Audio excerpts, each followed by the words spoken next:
Hi, I'm Lizzie, here with my friend Andrea, and we're your hosts for Letting It Percolate. Just as the best tasting coffee takes time to percolate, some of life's most interesting and important questions take time to truly explore. And that's what we're going to continue doing today. So, Andrea, what are we talking about?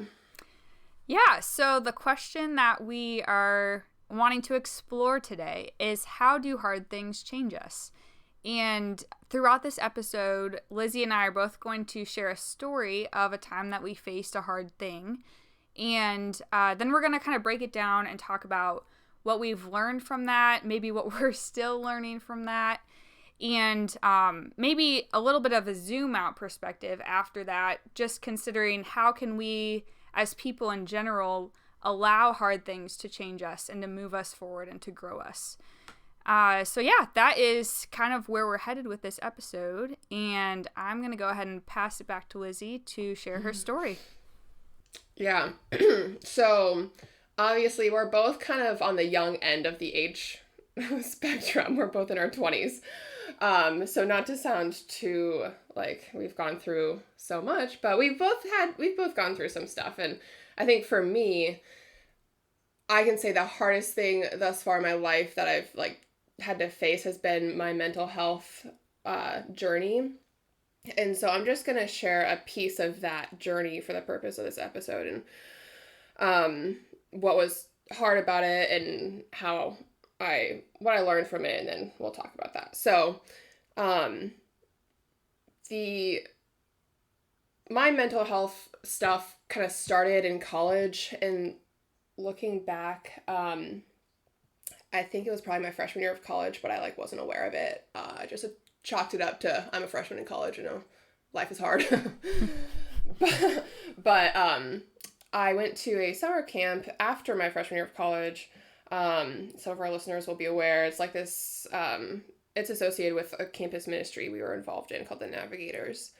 And so this is a place where we were learning about our relationship with God and spending time with other people who are also pursuing their relationship with God. And we were also kind of working on a camp site, getting it ready for the campers that summer. And you would think that would be my ideal place. I'm with friends that I just made during my first year of college. We're talking about the thing I'm most passionate about, which is my faith. And we're in this beautiful setting in nature. And I was just having the worst time of my life.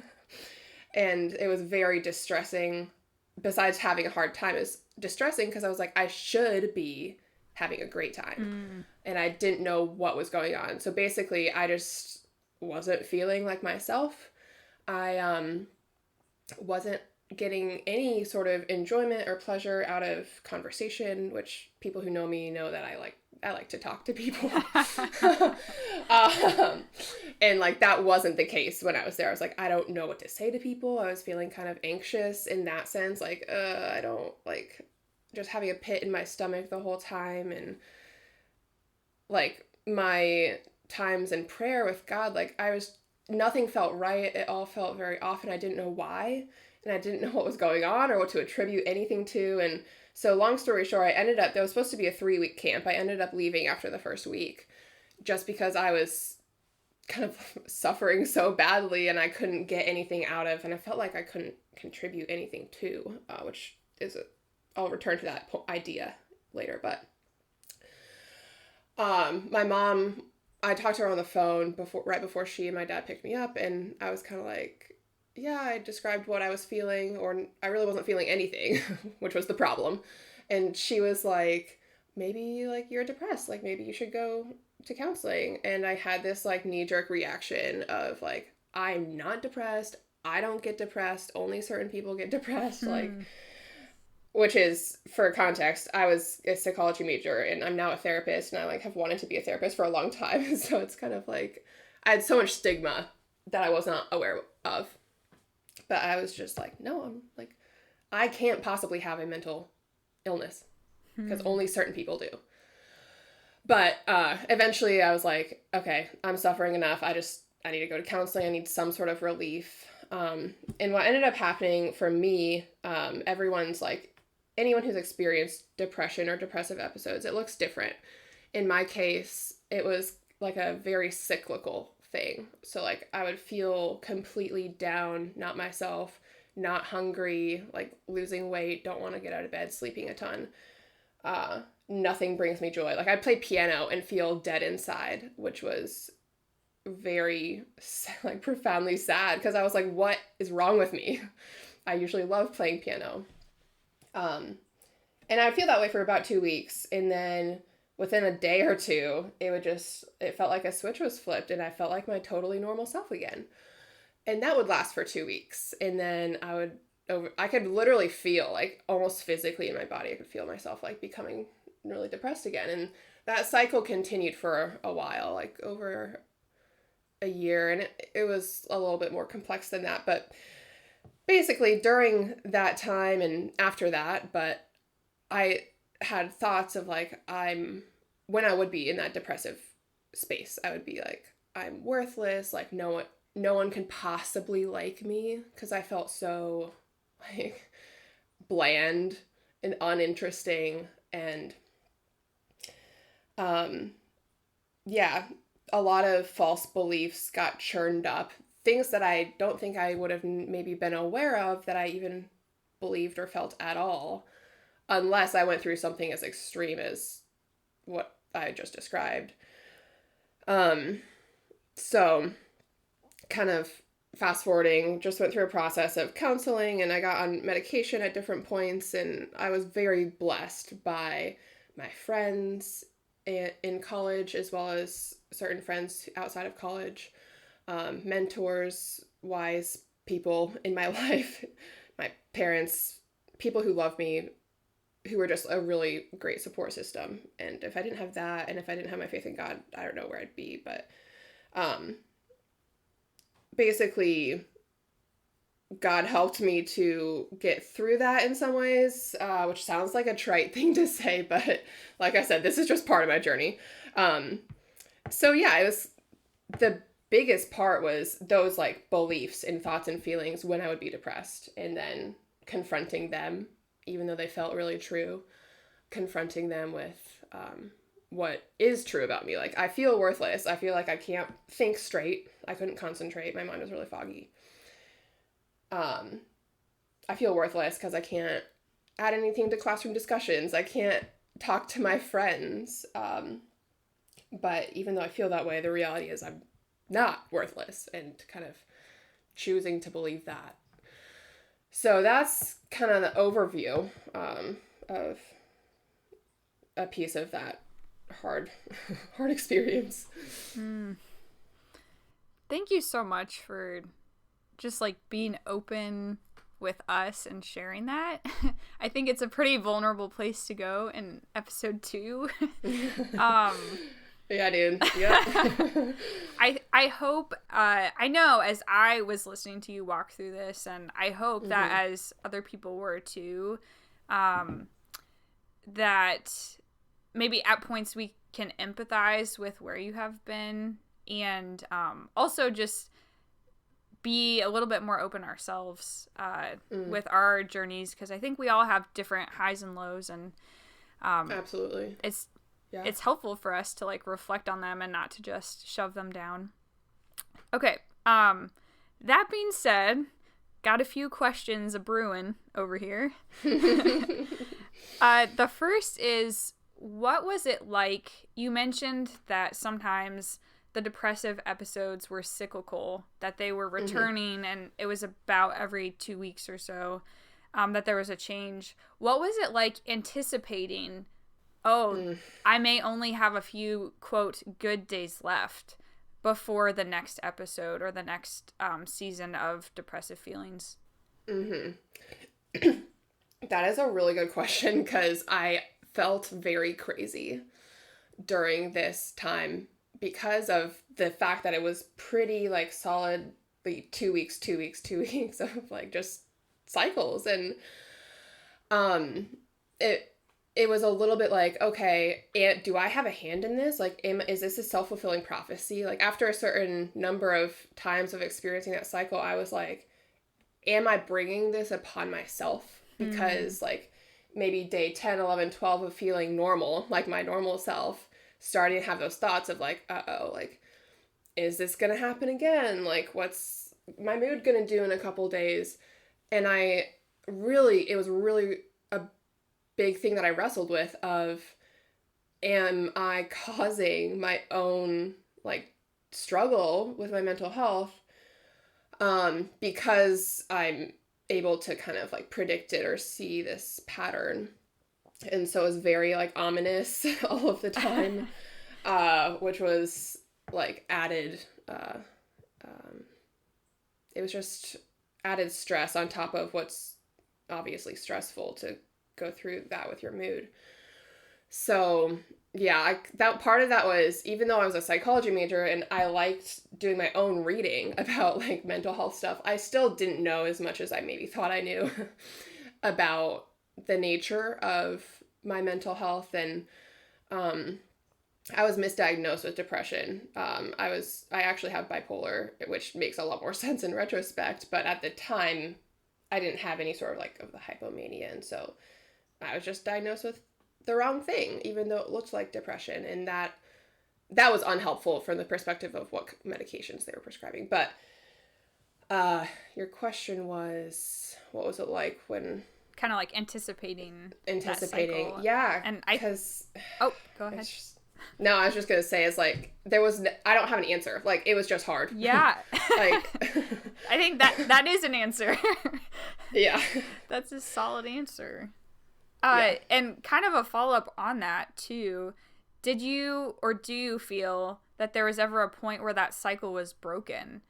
Or are you in some way still experiencing that today? That is also a good question. I think the cycle, in the way that I experienced it at that time, which was, it felt very violent, to put it like intensely. Like, it felt so like I was being thrashed around by my brain, and it was so unpleasant, and that has ended. And I attribute much of that, honestly, to my medication that I'm currently on. Helped kind of taper some of the extremes, but I also attribute some of it to the tons of counseling that I've been through myself. And to just God helping me. And I think like I wouldn't be able to maybe understand what I've learned in counseling or apply what I've learned in counseling without God's graciousness and help in that. And so, yeah, I think I still experience, it's hard because it's like, okay, what's normal? Like, normatively, everyone experiences ups and downs. Like, that's the human experience. Sure. And so I've had to go through this thought process of like, okay, that's normal up to a point.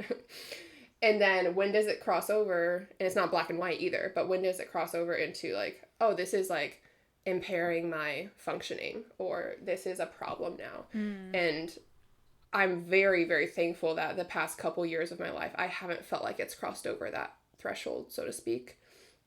And I've just felt like, yeah, I experienced pretty much normal ups and downs, maybe like slightly more than someone else, but in a manageable way, as opposed to before, like in college. And my year post-college, I lived in Kansas City, as you know, and like most of that time was also very challenging with that. But I feel, like I said, with medication, with counseling and stuff, I've exited that cycle to a large extent. I'm so glad to hear that. And I think that gives hope to people who are experiencing, whether it's a 2-week cycle or maybe it's a little bit more prolonged, but that most people, prolonged. There are resources out there that, are accessible, and that cycle can be broken, or at least greatly, greatly minimized. I want to back up to something that you touched on in your story. This idea that there could be some higher truth than what we're experiencing in our feelings. How did you learn or start to accept that truth could exist outside of what you were feeling? And if this is helpful to like spin the wheels a little bit on that one, was there ever like a particular Bible verse, scripture, some piece of truth that you can remember really holding on to as you were kind of working through that?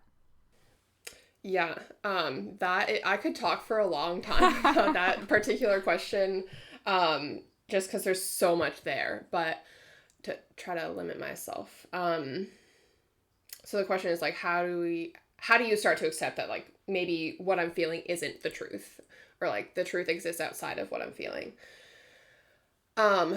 Honestly, that started with the wise, kind people in my life who were speaking truth to me when I was depressed, who were saying, hey, Lizzie, this is what God says about you. God says that you're valuable more than rubies and gold.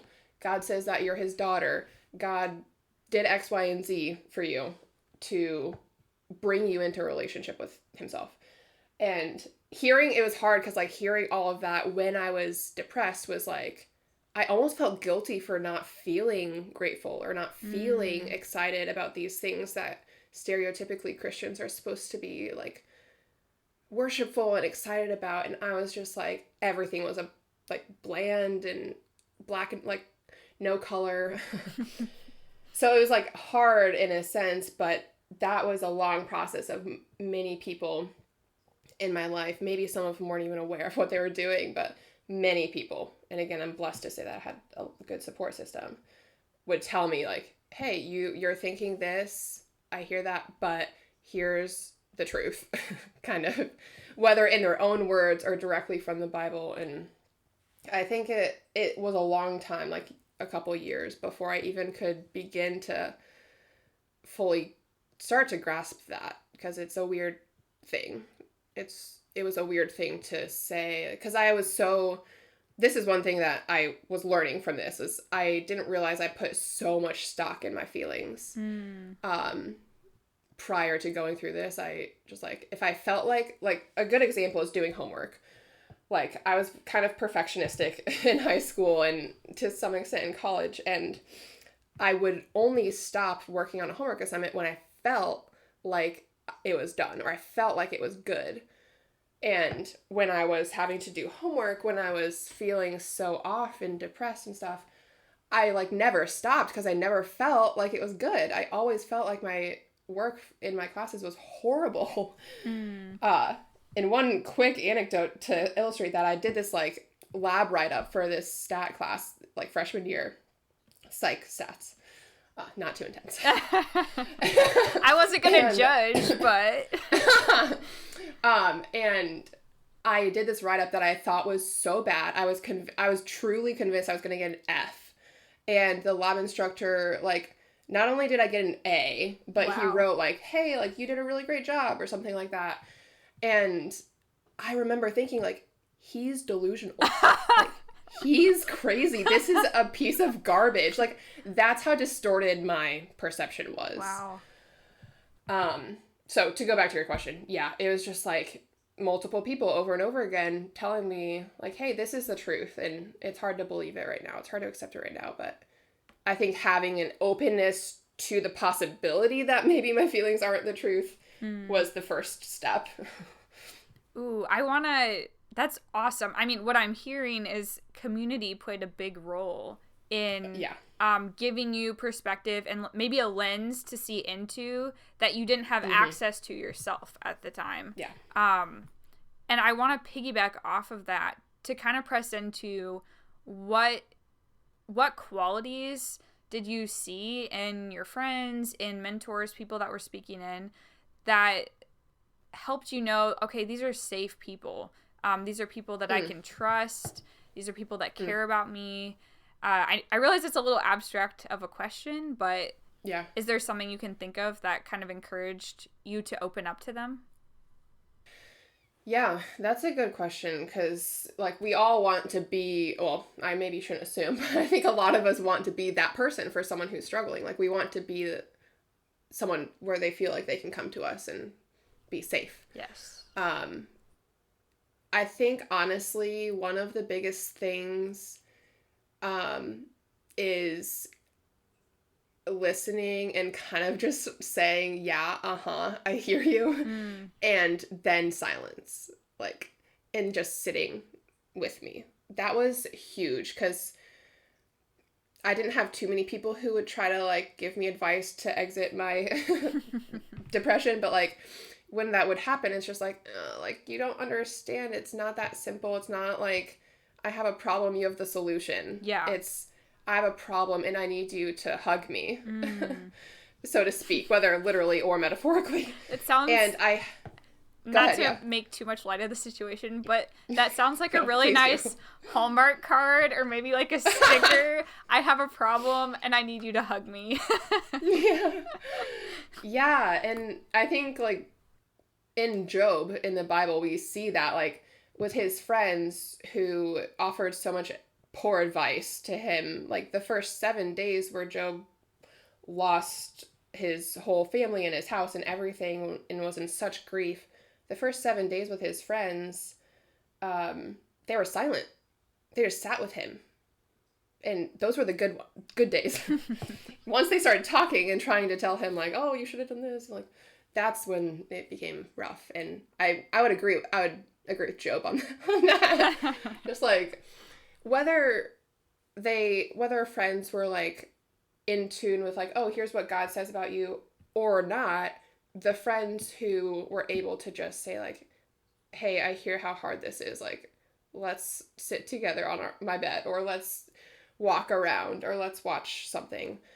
That was the key thing, just being able to just exist together, because I was so self-conscious about my inability to have a normal conversation during those episodes of depression.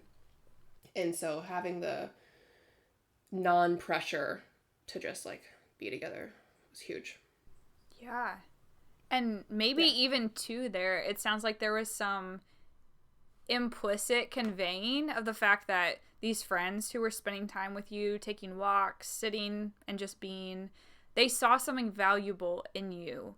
They were affirming your value, and even without you having to produce anything, without you having to make conversation or be funny or I don't know, sing, whatever else. Like, they, like, weren't expecting any skill or, like, behavior. Yeah. They saw something in you, and they were acknowledging it by spending time with you that was valuable inherently. Not something that you had to manufacture to create your own value. Yeah, dude. And that's the other part of this that's, like, I could talk for 5 million hours. Because I didn't realize that I had put my whole identity into my personality. Like, before all this, my identity was, I'm fun, or I'm funny, or, like, people like talking to me, or I like talking to people. And, like, all of that went away when I was in these depressive episodes, at least in my perception. And you're right to have people say, like, we still want to hang out with you, even though, like, I feel like I'm a lump on a log. That was implicitly affirming, like, oh, maybe the value I bring to a certain friendship is beyond what I can quote unquote add because of my quote unquote personality. That's, like I said, that's a super big topic, but that was a major lesson. So, yeah, like I said, this is just like a slice of that story.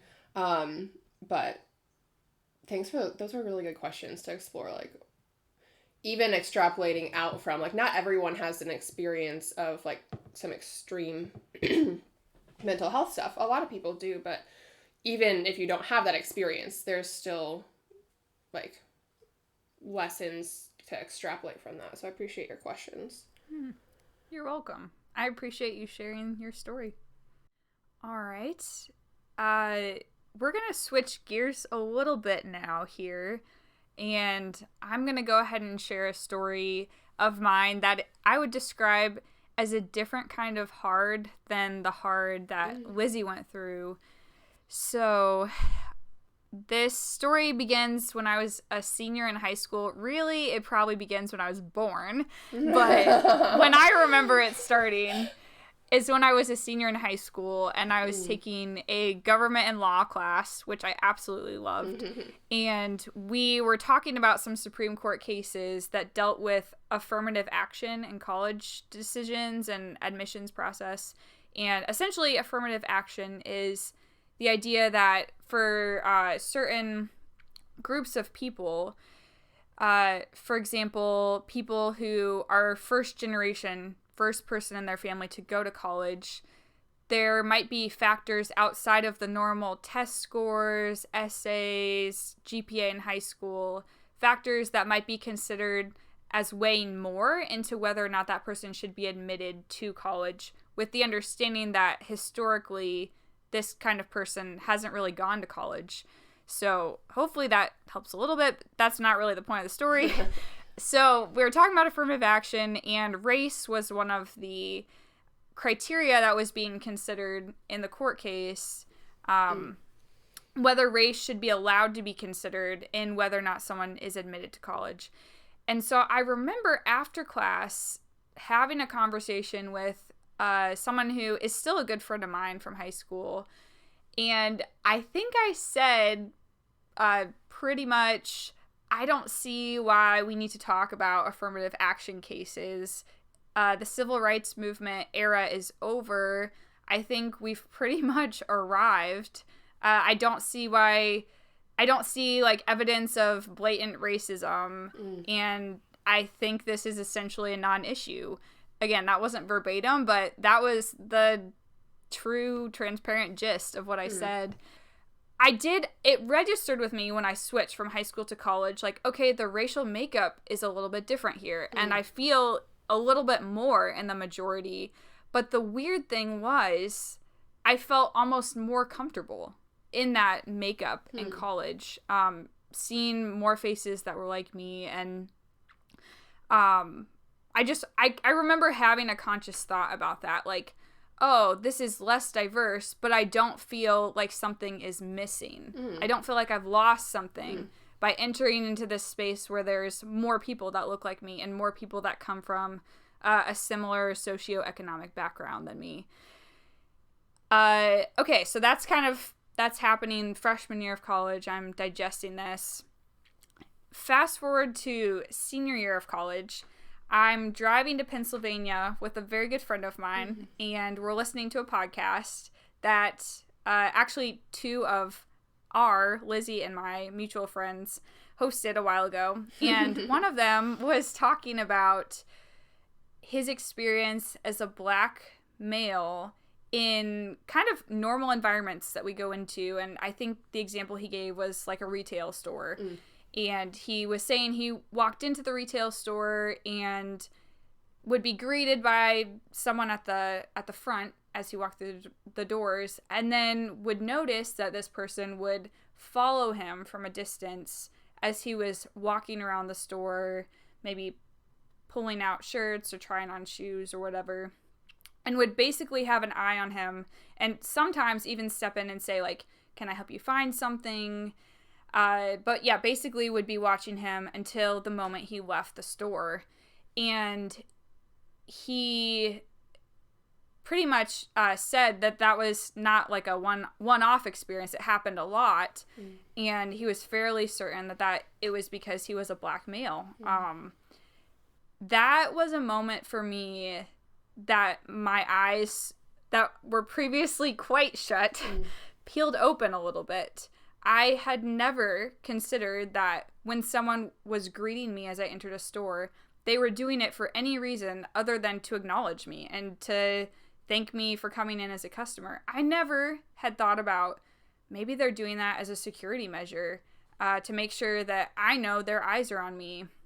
And if I was ever followed by someone in a store, never in my brain did I have the thought, oh, they might suspect that I'm going to steal something or that I'm going to stash something away. That was something that I believe, in the words of my friend, was considered a privilege. And yeah, that kind of brief and rather simple story on their podcast got my wheels spinning a little bit. Like, are there other instances in life where if I was a black woman or maybe a black male, I would have to be a lot more aware of my actions and maybe a little bit more verbally, what's the word?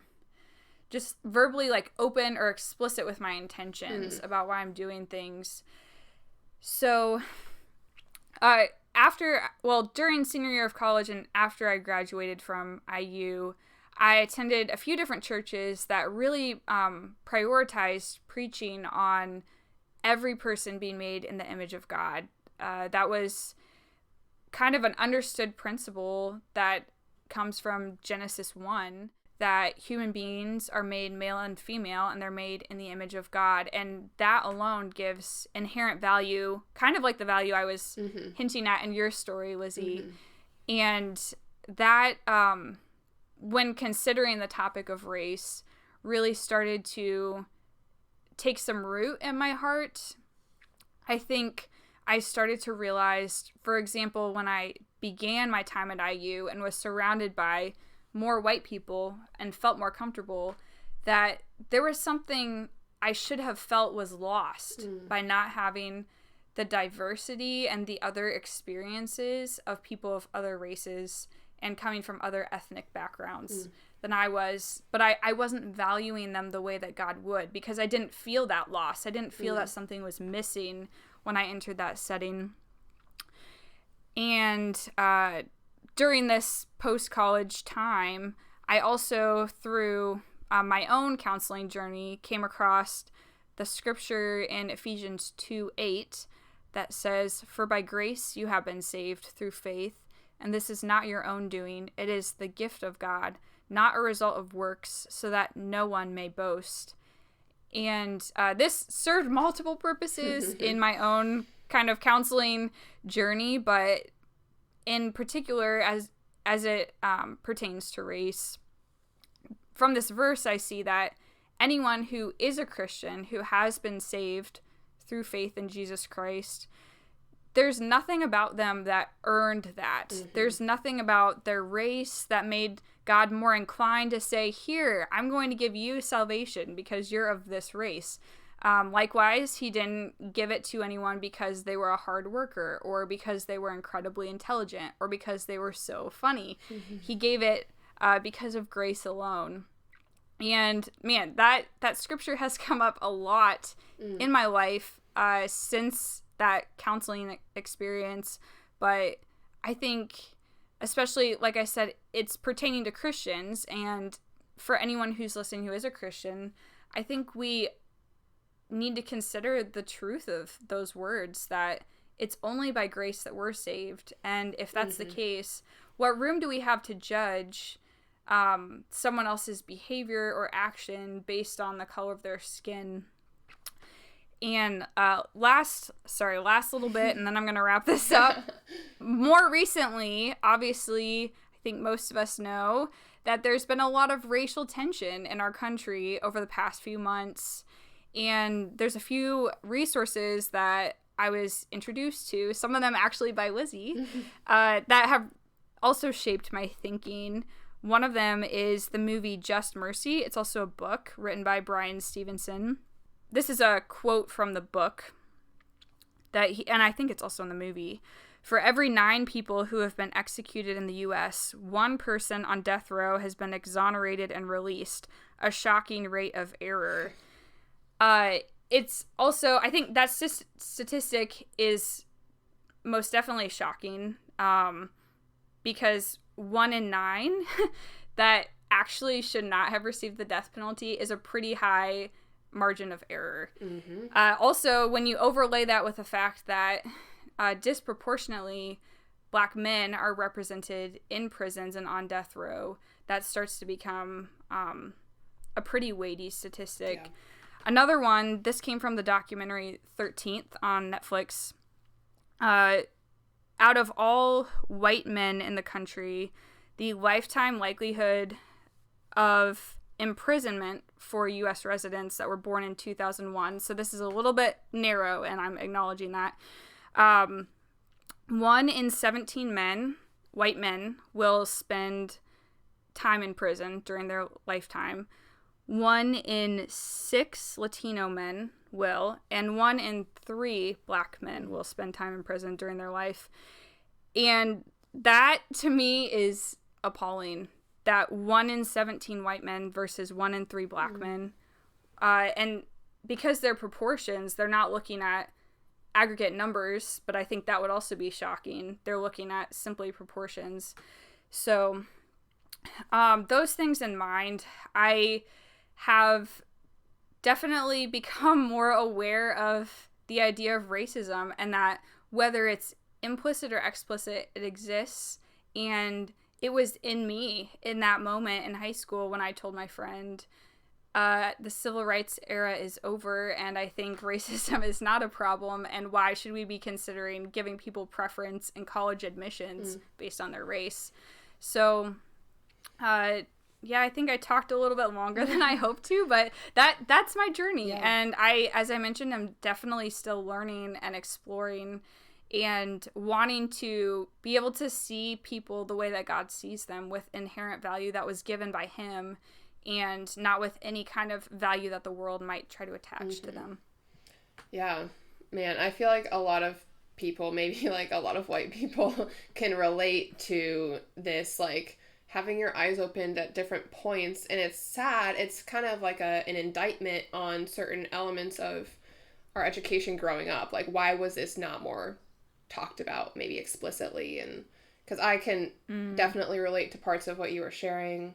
Just feeling like I know what podcast you're talking about, hearing like someone who looks different than me. Like it's funny because like, it's like we have equal worth. We have equal dignity before God, and yet we look different. And so therefore one person has a different experience, even just walking through a store, than I do. And yeah, so one question I have for you, as you've like even sharing that brief conversation in high school, that your view at the time, I'm guessing like sharing that now feels uncomfortable, like yes. Acknowledging it does. like our own ignorance, and like I know I still have a lot that I'm ignorant to now, and that's kind of like the process of life. You just learn. Hopefully gain wisdom as you grow older. But what is it like in the moment to feel that like challenge, or feel like, oh man, like things are shifting and I don't understand, or I feel ashamed, or what was that like, just experience those challenges? It feels as though what I thought I controlled, I don't control.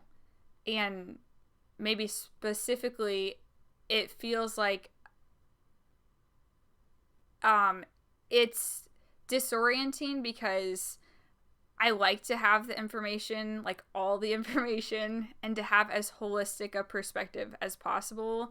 And so that shows just how much information I was missing. And not that judgments are purely based on information, but that just tends to be how I orient in my worldview. And yeah, definitely just disorienting and humbling in an uncomfortable sense. Yeah.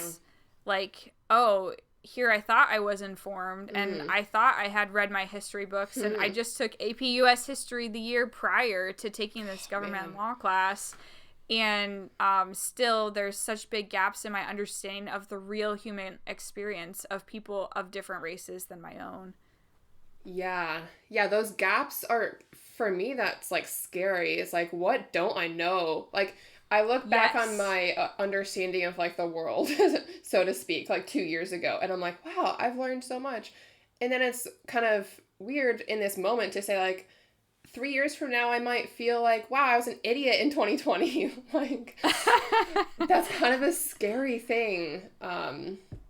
How do you specifically try to address that? Like, in terms of who you surround yourself with, where you get information, what communities you attach yourself to? Like, how have you, whether intentionally or unintentionally, how do you kind of approach that now? if I were to, I guess, summarize it, I've tried to get to know people well enough that I can trust their evaluations and trust that where I have blind spots or gaps, that I'm not seeing something, that they can see into that, and that their perspective is equally as valid as mine is, if not more, because they may touch an issue closer. And just to concretize this, at our church a week or two ago, we had a big church vote, and it was regarding whether we were going to secure funding to add an elevator, because currently people who maybe are bound to a wheelchair or have an injury, they can't get upstairs, and that